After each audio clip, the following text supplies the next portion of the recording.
abrabo. No come so that she ain't get. I didn't know so I got the job blame me Amelie and me. When I just blame I can say anything. Bablema brabo mi efo. She na je ke su ke pan ewo keke afi ene ti sun mo kan ni le ye po eno ya ke sholomo ewo je ko sa son oba ye ngede se a po a ma se a po mo no li e kai mo Onye ke bo nkai mo onye ke bo nkai mo amowo ge ho meni mo wo fe ye de di anye me na church popo aye popo angege ame vi obo fe no ni sagege mene te wo ya le te ka dan be ya le te bi ka dan be ya le te na wo to wo san e fe wo to wo san e fe eja ka wo be ke bibio denye po wole wo se no e kele ji onu pa e ka nye block keke ene me ha onye wo ya no o sofu e bi na me wo sofu e se me bu o sofu onu pa ni wo ye la me bu o sofu onu pa ke ta me nye me la me bu a me keke eja kele wa fe ale aviale ya wo Many maganya dia can afina to African chief of year. My family can on Yamashi. No, Yafi or your bang, a jacket. Lumwe Fanny just in way. Society way. Rob you by where you can just swim me. Talk, honest and I feel. But what I did for me, what I did for me, what I did for me, I will. No more money. When I war bone. Kusun, allo war affiliate shishiji. The one be a mini poten yano ye, one needed to shiami, living in. Yo, now, Rado, a cuckoo for Peggy. When I got candy beer, the Minnesota, Eshe,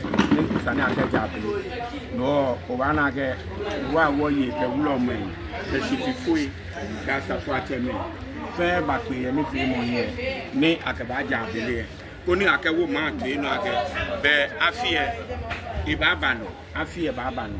No cover now, what class you know what you feel for, then no missus what you know, Cabani. Yo, Kaji mean be a Jenny, Abaja, Abile, allo, Abawoka be a Kaya Coconaja. Yo, Kajabe San near Rue, who a beer or die. She ever miake, a tani attacking the eye. You are Bawoka Jabi, Kayana, Niwaja, Jenny so. Only Manfana Lake, but boy, one was Jabili. She shall be communicated with Jabili, walk a tour, and lay Aka was Jabili. You are one tiny Manfana Lake was Jabili. Nibona Fioya Kusum, Niti Target, can't dang with one was Fiolanaka. You are finite once money, Etiku, Nemo Famana, one was Kusum. Yo, Kadimin be a finite pair, allo, a Gino Conibachano, Kadenekabia Mikenya. Yo, I don't Kadima, me Macake. Why I launch the Kusum fame on any target that fear, you can't get what I feel. You target after me. They no need half for me and I buy the gift and I got not buy what go me, what I defend, what I defend, war, now back up bedon, Kusum fame. That fear, you cannot get what I feel. Okay, then when no waja, I believe Kaji will be a minute by what package, Majacha make Kusum feel adding. I can be. I believe that John target Kusum Chishi. Ni Kusum Chichi, Kusune for me feel bad, play do, get send fire. No, ni play do, get send fire. A Kashia Kusum can happen. You are done a job, about you play, God you play, send by a fan. The girl on my walk need a quick son, and then no way bano. Then you target the what you were. Yo, ne Batudia is Shamo, Kaji mean be a fair piana, Ashaba, Ashai. You Random, Batuana, but you are not your winner. None of your men, Peggy. Why, Batwin, Claire, and work a few Kusuya. Why, Aya, Coach, Osabu Light, Clan, Gao, Dingla, Kage, what the Akla. Nega will weigh Nigi pie tuine no maya sha na ga fi okusun kenadu no maya sha ga fi okusun si pie no na hwefe no na hia pie no amede ja me fi ameni ya me hia okay ne waye be ke mletani aga fi o ne ke maji kusun ne lo be ye ke mletwa hu ye na aga fi okay Awo, abai, lekucho, esu, enam, manyo, manya, alibakoto. Awo,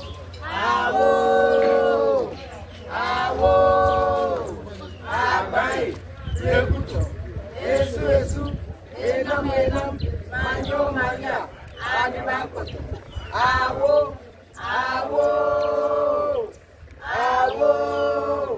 abai, lekucho, esu, enam, manyo, manya, alibakoto.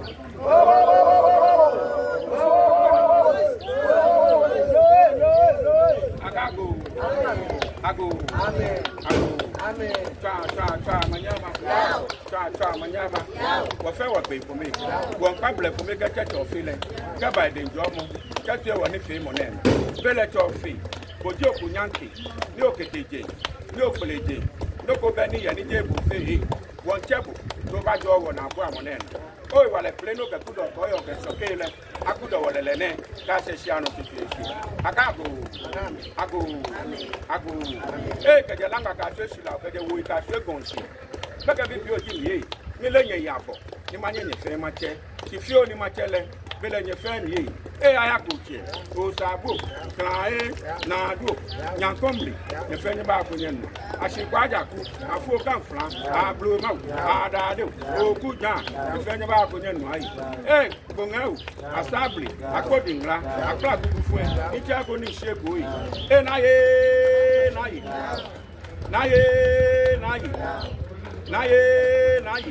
Wo na bi ji wo yi. Wo ka de sabo besani. Iso bi wo ke yo sani. Wo ke wo na bi ko so se ta gbe le. Se ko ti ka pa bi dada ki amba lo da ma lo che ko ka po la o ye. O mo me o fi to sa. Mi che boy. Je no ko ocho le ne. E sha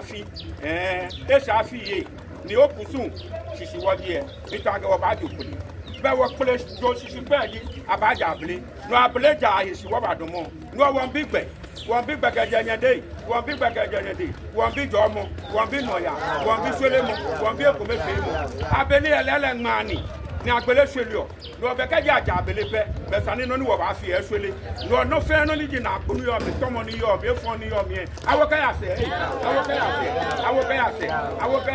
ní káwọ̀ jẹ̀bú ẹ̀ náà wọ́n jẹ̀ mú náà yìí wọ̀yẹ̀ ọ̀nà kọjá náà jọ̀ wọ́n káwọ̀ pàlàpẹ́ bá ṣe wọ̀ mí sí káwọ̀ náà fi tọ́ á fi àyẹ̀lọ́ káwọ̀ kọ́ yín á fẹ́ bí èyí mi bàjọ́ mọ̀ á mẹ́fẹ́ ní bàtú ní ilẹ̀ yìí mi bàjọ́ mọ̀ yìí mẹ́fẹ́ ní bà kàmẹ́ èèwọ̀ nífẹ̀ẹ́ mọ̀ náà mi ẹ̀ tó kọ́ akátọ̀ àmọ̀gbọ́ yìí dẹ́kọ̀ akátọ̀ àmọ̀gbọ́ àtọ̀ àpẹ́ àmọ̀gbọ́ mi bá mi amẹ́nà ní afẹ́ blanc wọ́n yìí ẹ̀ ká àmẹ́dọ̀mọ̀ sí yẹn tó kọ́ akátọ̀ àmọ̀gbọ́ sípìfú ẹ̀ ká àmẹ́dọ̀mọ̀ sí tó kọ́ akátọ̀ àmọ̀gbọ́ àtàfàtẹ̀ ẹ̀ ká àmẹ́dọ̀mọ̀ sí tó kọ́ akátọ̀ àmọ̀gbọ́ màtá kọ́ akábà fútu lẹ̀ wọ́n pàjọ́ ọmọ ní wọ́n jẹ sisi fẹ́ẹ́fẹ́ wọn ni wọ́n gbé náà fẹ́ẹ́fẹ́ wọn tó àánú ò mà nyá bá.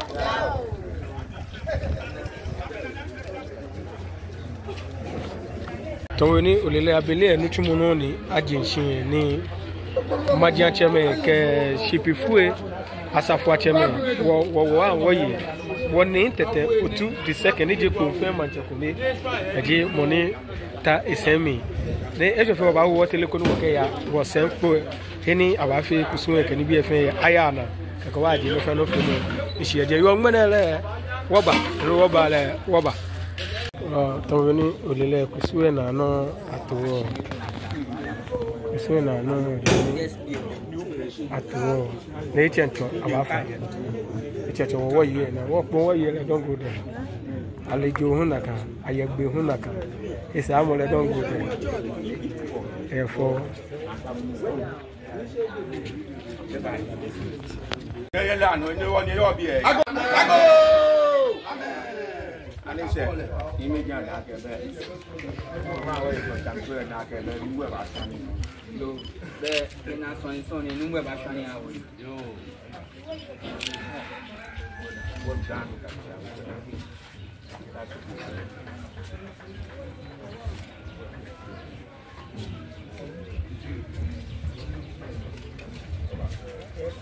Ani na manu mkwani ngam.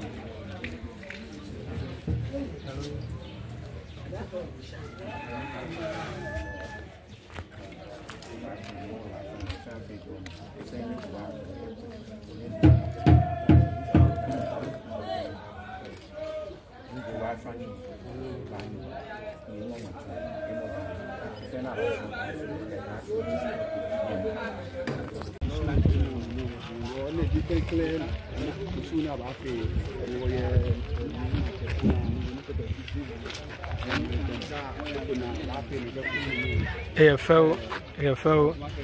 bon omo kusun shishije ni ene wochonu ake abeleja ne ke ona na ke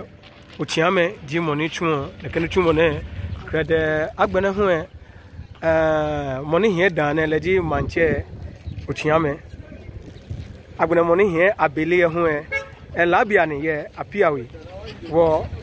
nomo akpla le ho ye ni femo mi ojogba yo afine le to wo ke wato no fiano na ojogba ni bi ba yale ojogba yo mambi pon omowo sisije no ne omowo sisije no ne o to mo bi ni ole ngene abeleja eye strot eko ni ona ko no kokura pa ko bon abaye no fiano awomi ni gebo yo ne neke meni onane ameji poje at festival bi ni akena me ye kusun efe mo mi ojogba ni amemewu o ma hin no ye gba ikoma no ameka me ewo ni fe mo mi oba na ka finele pon ajaba ni nesi ahun e ba fe gbeye fe no ni gbonu wo na bia ne tajede nje hia mi ni be ni sami wo ka no fe no ba anye life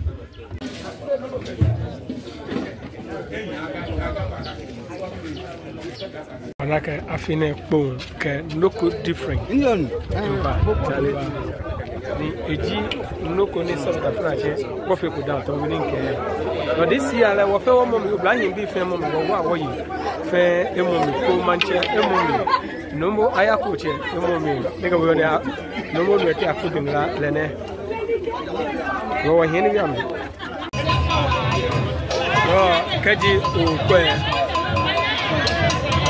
any worker busuwe na beba na bia na di any abaja abeli eye no nyeme fefe ready what you wa pa mami odugba ni chon ake any work busu na nyi ofe what you wa pa je megbefe ale what you je megbefi o gono ni wona na gbe ababa boche mama le ko ni akabeleja achano ya ababo ni meji amanie keke akeni ayana abaja abeli eye go ke no fiano eba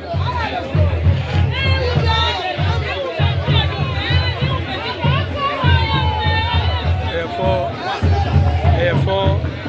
ayana no washe ayana washe ne tete otu ni confirm manche share naka no numbo aya coach Numbo aya coach no share me raga woni tete otu di second e bi ne kusu fero odugba agone numbo aya coach ne jene ni tete otu di second confirm manche ko le ne fatalo ni di ninga raga no wagao ulomo numbo tete lenu share me so ni oba asa no where the taje na apulo agona antie manye na akuye osanya ni na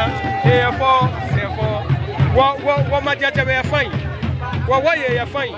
wo be ame wo here kusunko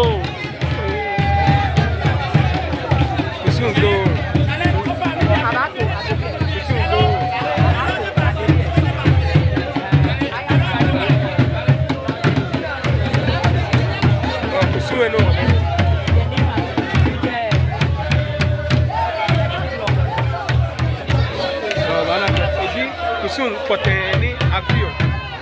na therefore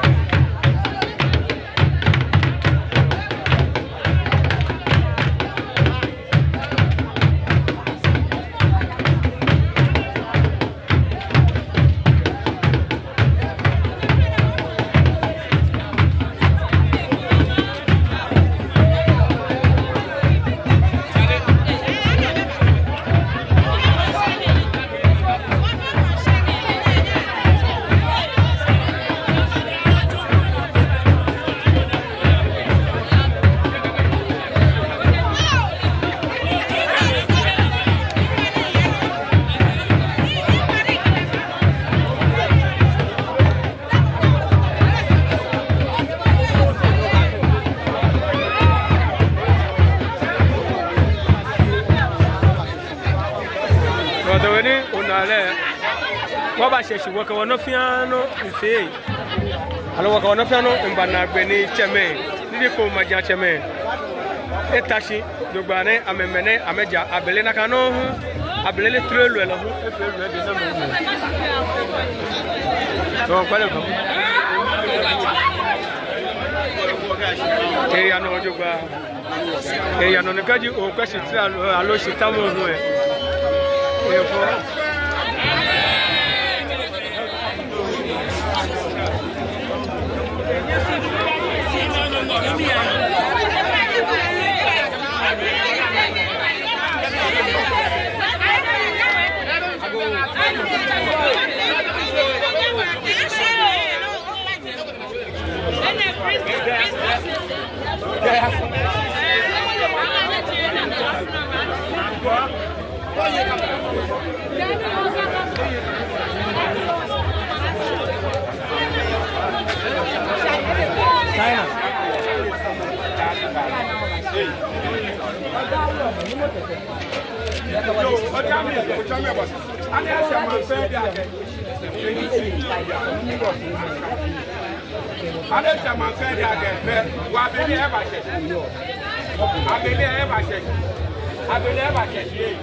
ni afisi je kutu na fi opeji abeleja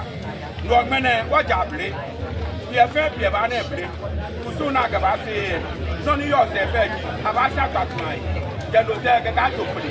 je ni to age awo ma fe be pele to kutu e lo si wo mene me fe ni ka be wo ni se mo na mi e so ma fi ame so ya fi ame ata ka na ka me je kwa na je ka me ya me na ko ja na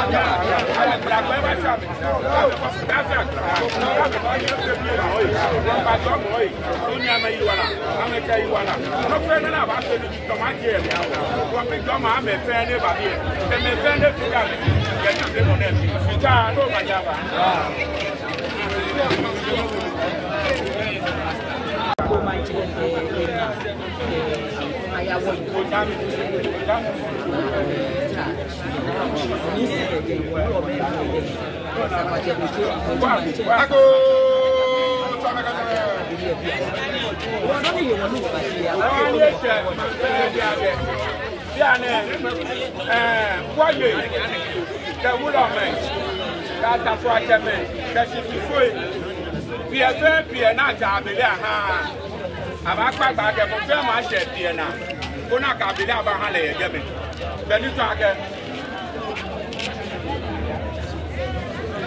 soa mene soa solo le soa fait até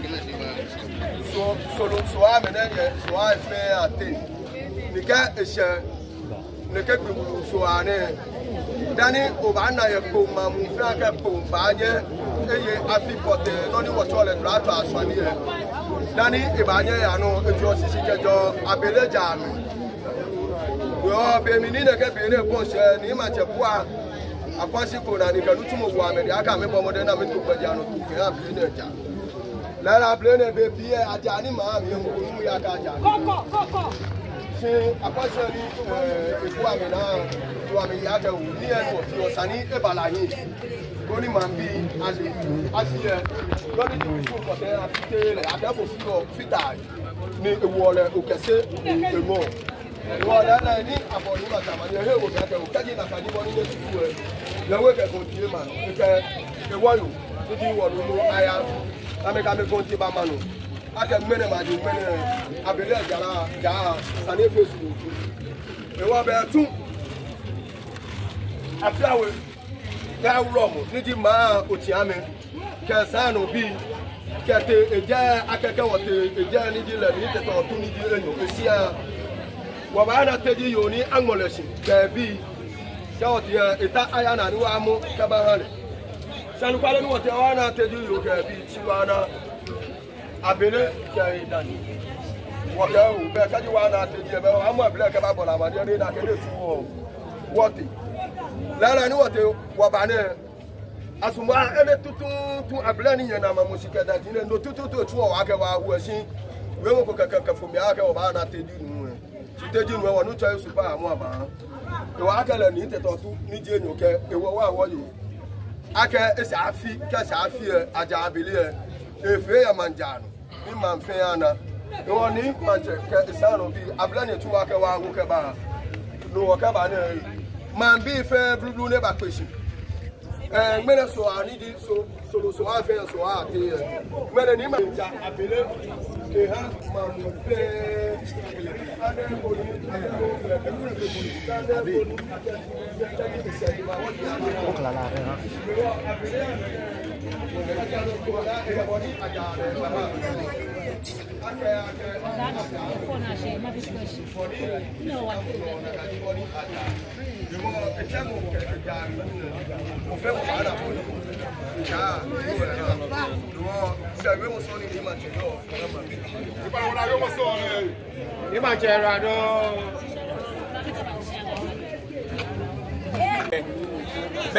abele ba chesi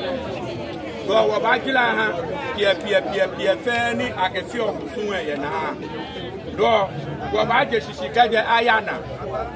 jano se wo ba ya kla ko sabu okay tani ma check bi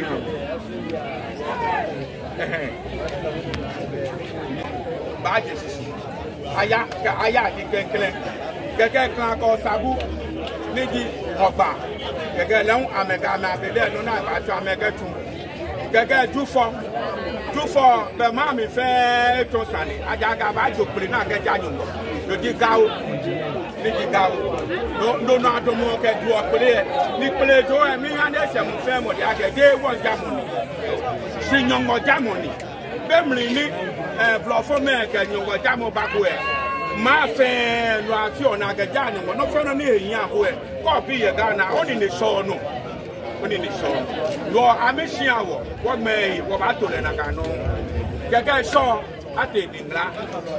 ga wo te dingla eno ho gege wo ti apla be wo gbe wo kusuna ba gbe ne gege wo me ma ya ma ja tem gege wo gote kusu ko blomi be ri ta ke wo ke pele to egbina lo je fe nya yura don lo ne fe pe di pie na afi okusu e na bro me ni yo na ke wo ye ni yo na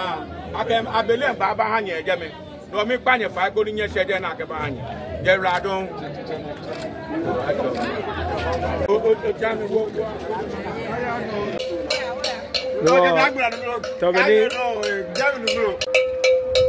aba ha aya abele ebi ane aya klan ke osabu ni amehu aha me abele lodi no ni wona bi ane de change no tamabeni olele clan ko sabuna ji heni woba ni aha aya abele ehwe leni abahale abele ni moni tuo enani ojogba di ni ofosu obri po maklalo edi moni du mo si ye clan ko osabute ni eji amena yolo alo amewulo mo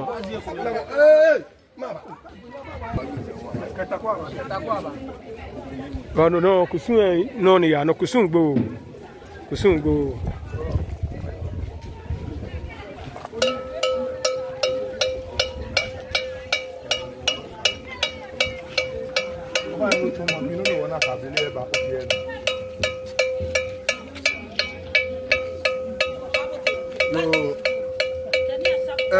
tamo mene tuka boy wo pia na wo fi wo wonu ago no aje wo yin ko e wona ke lele e shafi nke shafi ne ke mancheni o mami e ke sano bi asusu o boni abafi na bayi afie wa me kan ame bia wa me na ke mene so ani ni ma so ake na ma so ani to ake ni ehe wo mi ake ma ba twadura ewo abele ni aja ke ha pie fe ni aja de ma wodi ni aja ye prejo bi ami eja abele ha mi ke ehe da ni manu mi ake de afine twa e baba no so ni bo ni ma bi fe tu isu alo bo ni ma bi su mo ake e yale e ha ma ni te do tu ebo ma bi agbe tu ehe owe obi na wo sabi ene tuka tu oru agbo be abele na batu awa ke ko be laji afile abele na ke ba wo ne o na ke eye okolu sport union da je o na kanu ake o klante o sabu no mo fe di ni man klalo e bele abatu abele union ne fe ke ha na abele no ni pote ni wo ke ba fe pe di wo ba shin wo ba shin abele ni ke wo shin wo ba je fi o ni wo ba bu ni e ba kun wo ke ba ho meda ke je segbe ni tuntun ni ati ba ja je ma wo enyo na ni wo che gbe kran ke o sabu e wo ba fo ku ni ba kun wo ba gbe wo ba ho ma da agbene no ni ba so e wo ba shin la ble mamu wo ke si ese wo da mo bi ni ji ba ni pa ne o ti ego abule ne ni masile ifuna ba fe bi ere no na sile mamu no ke ago ko na ba gbe ka ago ni ibi o wa gbe to abiti a keji ago ni bi aba ta lu fe ewu mi ni wo mamu e akeba wo wo mi na ba ti ka ti wo to le mu se me ni ni akreju na me na ko mu se na ka be na am to le akreju o no ni poten mo ke abule ni ma wo ni wa fi ya wo we le wo no ni baby akwa ke ayi pepe wo ni ni wo la ke je ma wo ja ma me bu wo ya ama bele eyin ni wo ke ba ame piano wo je ma to afi ame kusu ke ha wo no ni wo ka wo pepe ye wo si ame wo ni memeji ke ye memeji ni eku esi wo be ame wo kayo na kan bia mi si je wo ni wo no wo ke ba wo ba fi na ka kusu ye ma wo je piano si pepe na wo ze wo di ani sisa di kabu mo ko ye ma ni yo papa ni ego no to obi no ko ake o kai 15 years o kai 15 years wo hu na kan o be ni babo ma di e wo be ke ni se ke se ne ke ga le wo ke kai ya wo no ni na ni mo piti wo so ake ni na ma di wo ye wo ka ni ya kankan ko ka be no ha me wo ka lo ke wo ba sha wo ba yo no wo je wo ja o wo ye ne de se ma fe ma ta no ma ni abla ni olele kutu egbe no ahie kutu egbe no na ahie aya gauna kedi wo sheje pebe wo ke no fiano mba nagbe abaha aya nakano hu aha kranke osabu ehye ga nikedi aha latan wo mu no fiano na nitu akeche abeleja nagbe no kra adino no wo ke ba erado ko henu wo nye na eji anti ewe hie Kenya ga PM waga nyeme fe su keje seke mba e fa wana ko ne ko down ngene aka no fia no chak yo lele wa chak wo kusun hi le na di first time ne obu ade event he samo ne ame wo man no be poto ko mi ne without them we lebe ni ko bata ma ha without them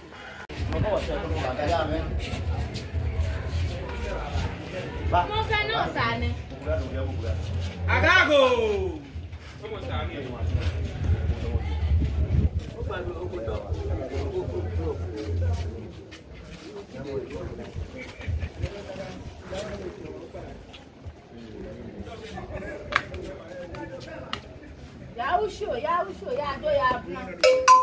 oh ga na ji he no yo ga na ji no yo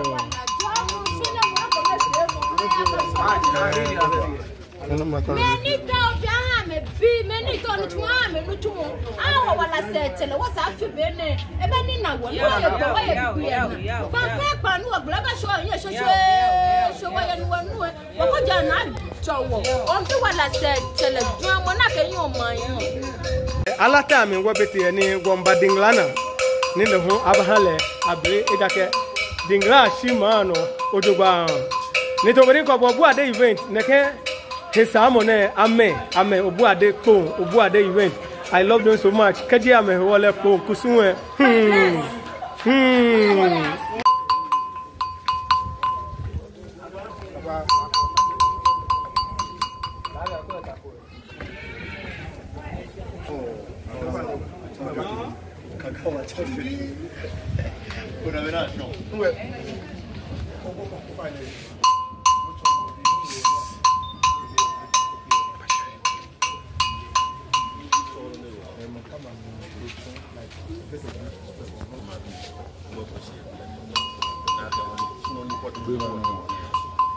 mene soa ima soa ne ko jabili ne na ka shewo na bua na ne wodinga na ka wa bili ofi omushe wakati wa kuswa ya kuliwe wakaba shewo na bua na mo le mu o ile mu ade ba na o ifa no nya ba ado wele wo yo ko kuswa no acha ni won ya lolo wa gbe kuna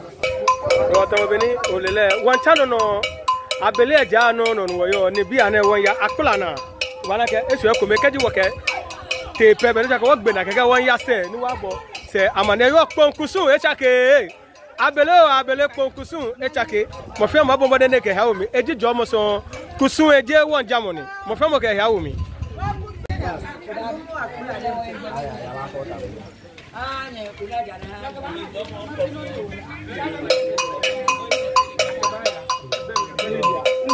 red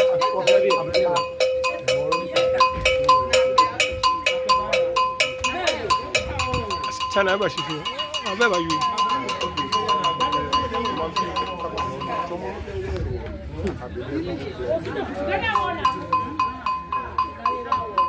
Lele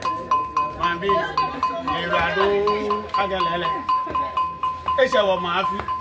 wo ba ya fi able na ni machine nge tu obutu baba o ye bi ele nge tu o mu se je ma wo ji waga nge able na ba bi ele nge ba to busu fi ye ni wa yi to ado manage na no keje bi ne be wo ba ya se kuno wa bo cheme amane ye aya na ke be tumo ni ametue wo kafe ete pie ana kaka wa ka ko omowo afiyeli agency odogba yo ngmene abeleja kede ne kabia beken ya wo pa batudia e shamo ke plejo be on the 9th July one jo play ye ko ni yesu aka bamuchi efe ready Angelina efe ready K20 efe ready agbene team ko bu aje agbene ble madade amhu amebana mbajo nakano 242 amefa amebana mbajo wo mo fe mo ase no onye wanya wa bo chema amani e ni ametu wo keje wo gbena o ke se yero ke ha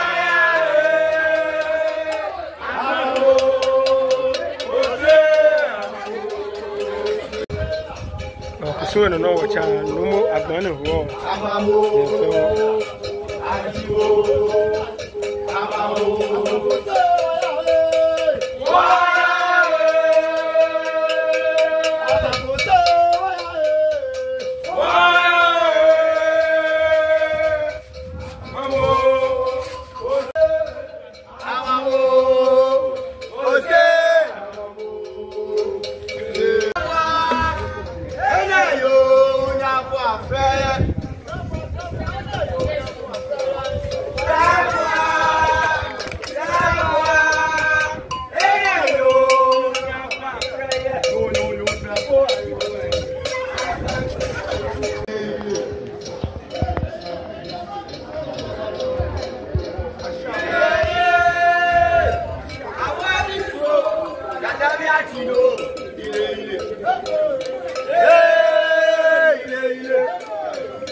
China speed.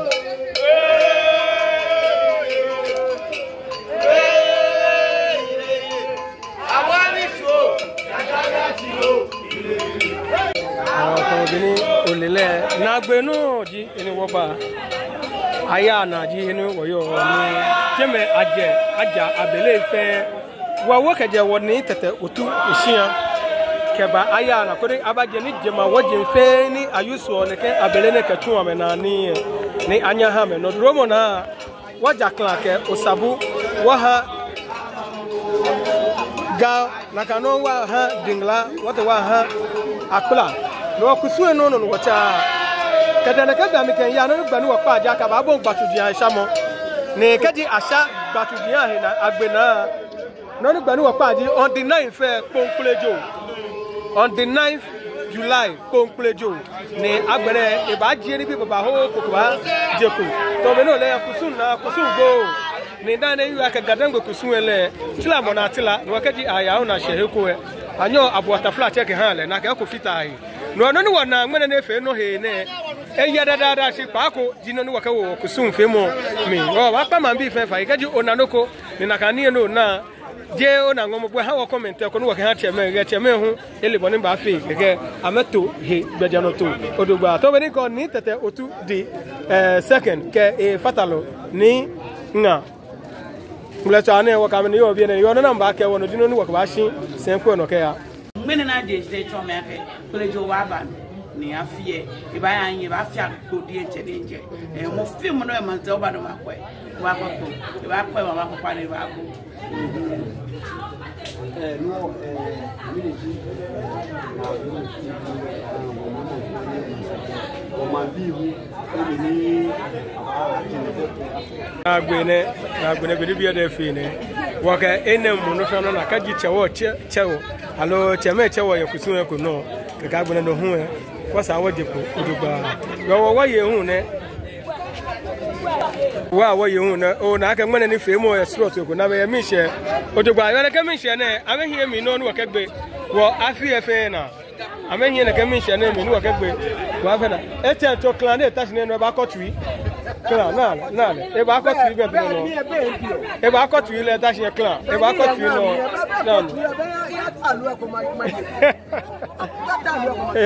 na no ni dawe ke ka shale mashabo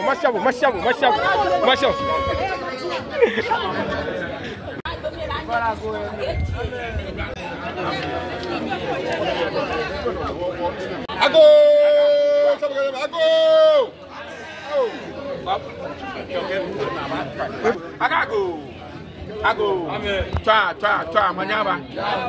Twa manyaba. Wa fen wa gbe komi. Lele no ni wa ba tun loko ni chi ne tilawa.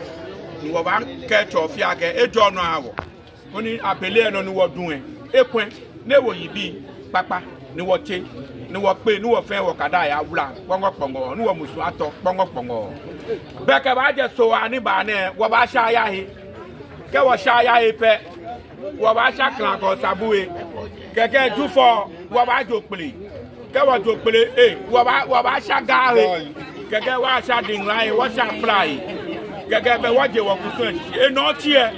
be keke wo je wo pele jo on shishi ke ha kusun ke ha wo ani ha mo no mo fe mo aya wo mi no ni wo fi o ke ha wo mo fe mo no baba kusun e fe mo Ponkulejo anjo senfa ya anjo no fe no ko ni ko kusun ye wo po me wo kusun fe mo dressing ji eyen o ba nyo fi toba o ba nyo fi okon o ba nyo fe no sha na fe eyen yo no ni efe peji wanda mo fe mo si wo ka de tell e agago amen twa manyaba ada mi na so wo yi e so wo sike wo yi atla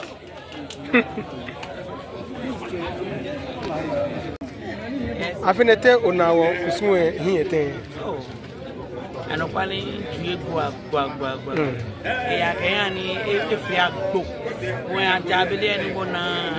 no no e pura na ga e rubber bag am gede bi shafi ne from TV any set body bi on no ajo ave am fi no kwa gode ni efe le body ma to ma na ka fie aya woni ba fi agwa ibango shafi fina ayo wow wana no ko ne wonton wo bi eni ake mini kusun chon wo abeleja abeleja chon yake abeleja wo pe no ni akafio de mo di ade ndi mushe wo mena ka gbene wa blema mu na ke wo di ana do wa abeleja ka jabre be tun aka fie abaye yo ke de ke bia me ke ya ke de so aka ya mini gbe wo pa onye pa ni papa pekeje so a meno ti ma baba saje ma wo na je sigaje keje ngmene yo baba je ska baje ayana to be na bele jaje si eje yo ngmene o chi e be asha ayahe my god no chi ara aja ya okay mini oyo ke mo ke hama bi no ni ko ma bi fe jake wo ma jaje wo e ko efe mo no mboko aka jwake minu rumors ko be ake numa ake makalo ke numa ambe fembe mi numa ake nite to tu be makalo ebe mi no yo be jake ko be fe mo di no yo mi wo ma bi fa fe ko be ko no ke wa wonye bo aka shele ne ka bo santa wani de kwa fe ni bi ko me ne yi mo pa fai ko no fe no afi pepe alright